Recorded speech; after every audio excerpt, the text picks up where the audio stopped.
if joy isn't something we stumble into, but something we build moment by moment? What if healing doesn't always come from fixing what's broken, but from celebrating what's still beautiful? Today's episode isn't just a birthday story. It's a story of reclaiming joy after the storm.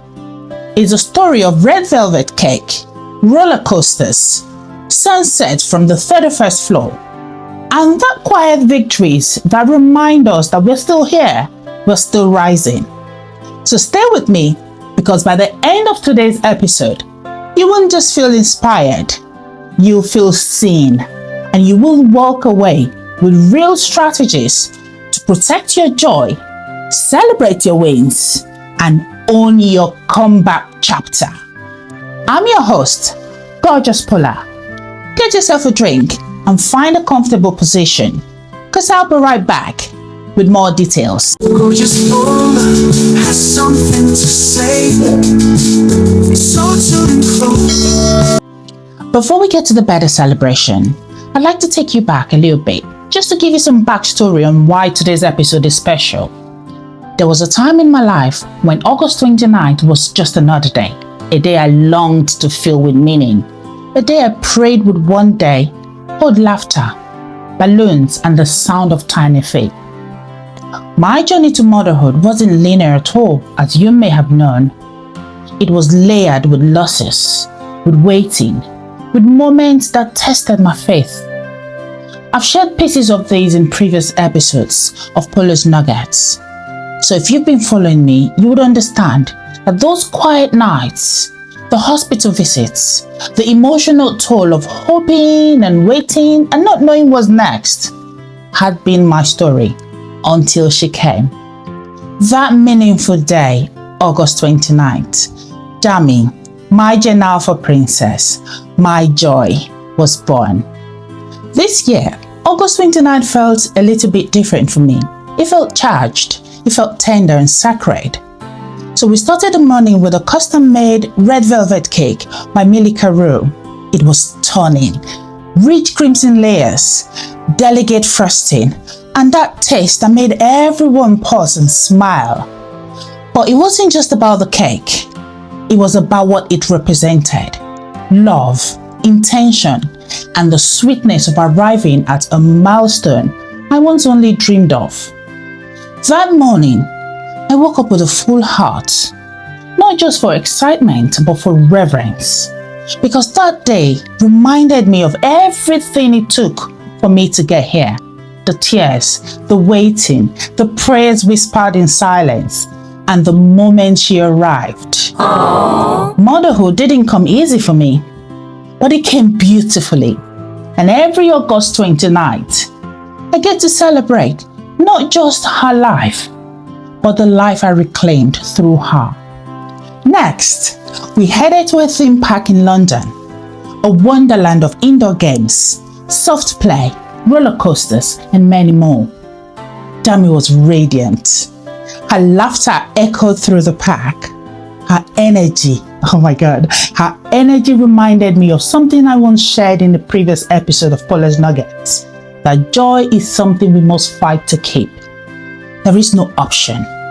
Watching her play, I saw the fearless spirit she carries, the kind that reminds me why emotional safety in parenting isn't optional, it's essential. Guys, let me pause here for a moment, because August 29th wasn't just about fun, it was healing for me. In one of our POLA's Nuggets episodes, I remember sharing 5 strategies for reclaiming joy after hardship. Let me walk you through them again, this time with real-life examples from Dami's celebration. The first strategy to reclaim your joy is to celebrate every win, even the quiet ones.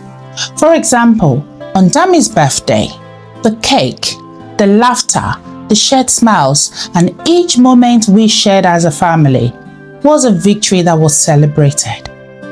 The second strategy is to create joyful moments.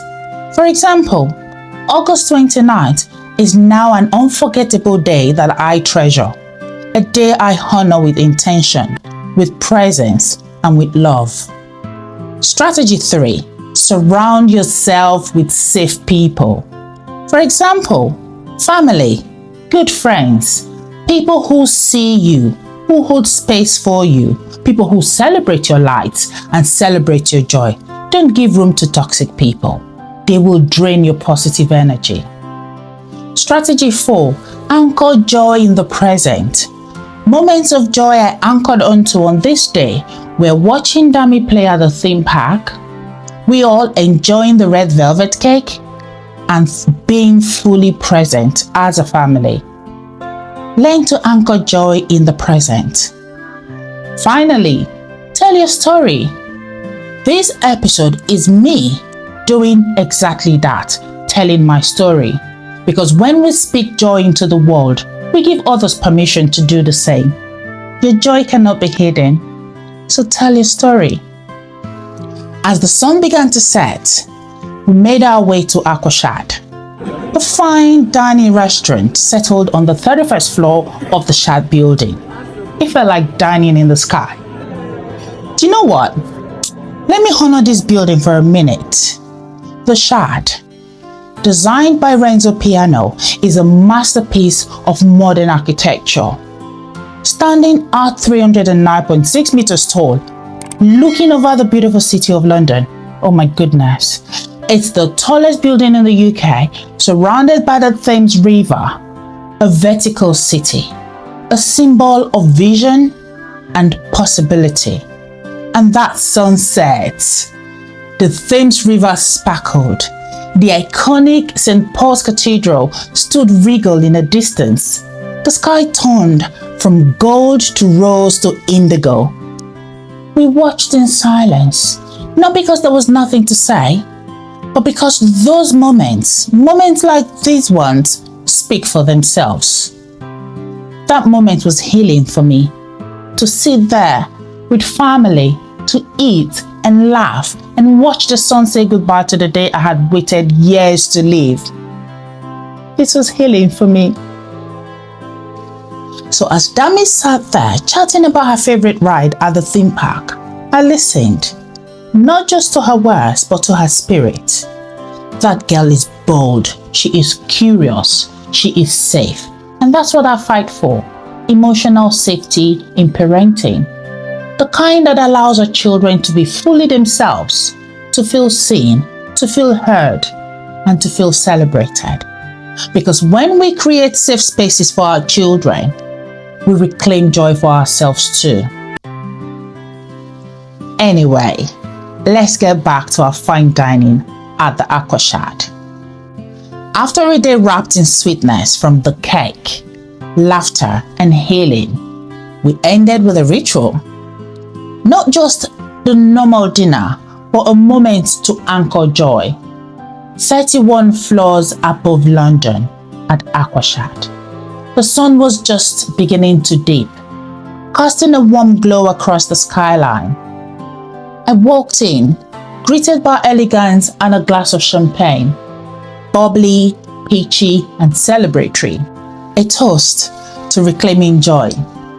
This was followed by a 3-course meal, and I sat there feeling so full, not just from the meal, but from the whole moment, from the journey, from the choice to celebrate.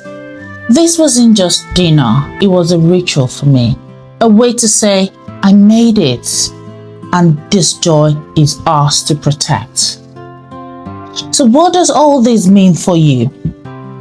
It means that joy is possible, even after the storm. Yeah, joy is possible. Even when the journey has been long, it means that birthdays can be more than parties. They can be rituals of healing. It means that your story matters, your joy matters, and you are allowed to feel good again. So here's your invitation. Celebrate your wins. Surround yourself with safe people. Stay present and tell your story. So here we are, a day that began with cake and laughter and ended with a sunset that felt like a blessing. We celebrated Dami's birthday, yes, but more than that, we celebrated resilience. We honored the quiet strength it takes to keep choosing joy over and over again, even when life has tried to dim the light. And if you take one thing from today's episode, let it be this: that joy is not a luxury, it's a necessity. It's your birthright and is worth protecting. Whether you're in a season of celebration right now, or you're still climbing out of the valley, your joy matters, your story matters, and you, yes you are allowed to feel good again. Thank you for spending your time with me today. If you like the content, please subscribe to Gorgeous POLA TV and watch every episode till the end. If today's episode spoke to your heart, share it with someone who needs a reminder that joy is still possible. And don't you forget, your wins, your rituals, your safe spaces, they're not just strategies, they are lifelines. I'll be back soon with more stories, more nuggets, and more ways to help you build a life that feels so good from the inside out. Until then, keep your joy close. You deserve every drop of it. I'll see you in the next episode. Bye for now. It's Gorgeous POLA. In the quiet, in the storm, there's a voice that keeps us warm. Through the tears and through the fight, POLA's Nugget shines so bright. Nuggets of light, wisdom and grace, healing the heart in every space. Real talk, real love, real truth we find. With Gorgeous POLA, we rise and shine.